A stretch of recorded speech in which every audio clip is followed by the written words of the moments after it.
खोजे के कोशिश नहीं करियो, कह दे छियो हम एकरा संगे बहुत खुश छियो। ले राख बेटी गे बेटी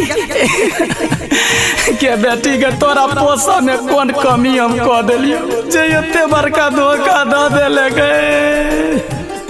नमस्कार, हम पूरे मिथिलांचल के बेटी साथे अपन बेटी से अनुरोध करे छी जे बहुत आशा से माय बाप धिया पुता के पोसे तकर अरमान एना चकना चूर नहीं करियो।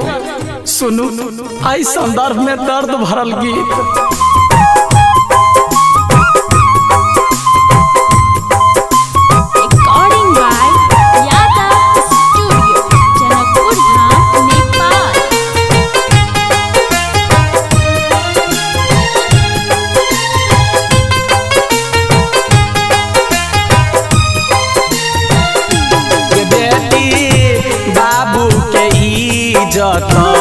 बुरा देलही गे बेटी माई के इज्जत बुरा देलही। सोचल सपना तू माटी में मिला देलही, सोचल सपना तू माटी में मिला देलही गे बेटी माई के नाक कटा देलही गे बेटी बाबू के इज्जत बुरा देलही।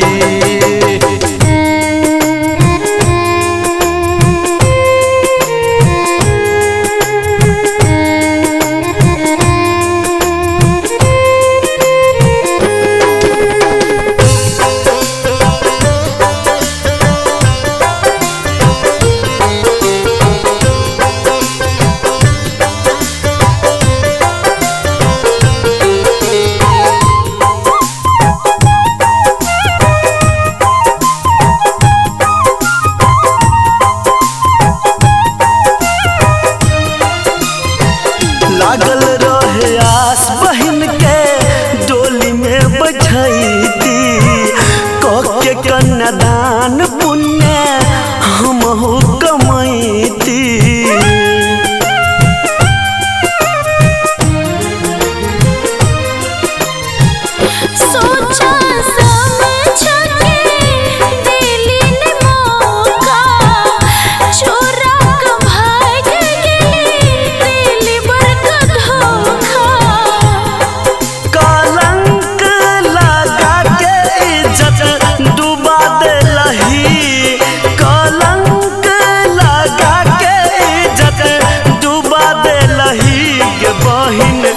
भाई के पगड़ी गिरा देलही गे बहिन भाई के पगड़ी गिरा देलही।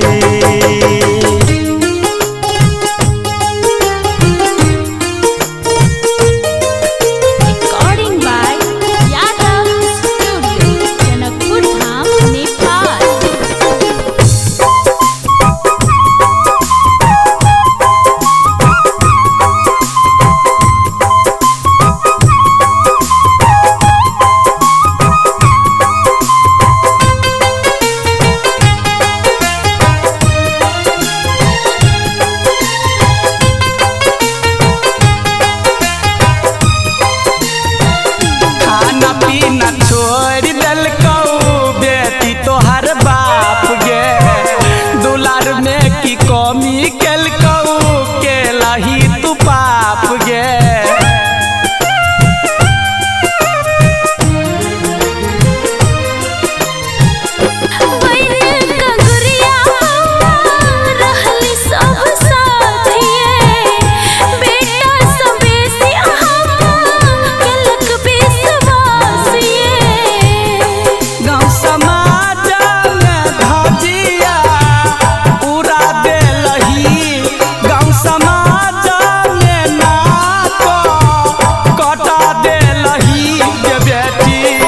बाबू के पगड़ी गिरा देलही गे बेटी माई के इज्जत बुरा देलही।